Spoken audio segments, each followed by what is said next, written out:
Let's start by installing our theme. Let's head over to Appearance here on the left side.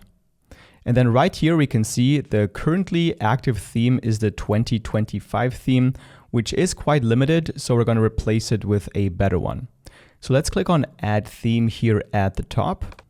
The theme we're going to install is one of the most popular free themes for WordPress, and it allows us to build pretty much any kind of website.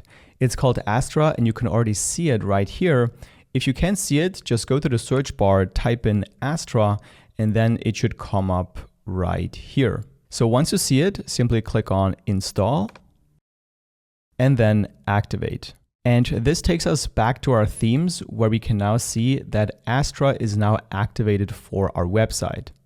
So this theme basically gives our website the basic structure and allows us to design our website using a visual drag and drop page builder, so we don't have to write any code to build our website.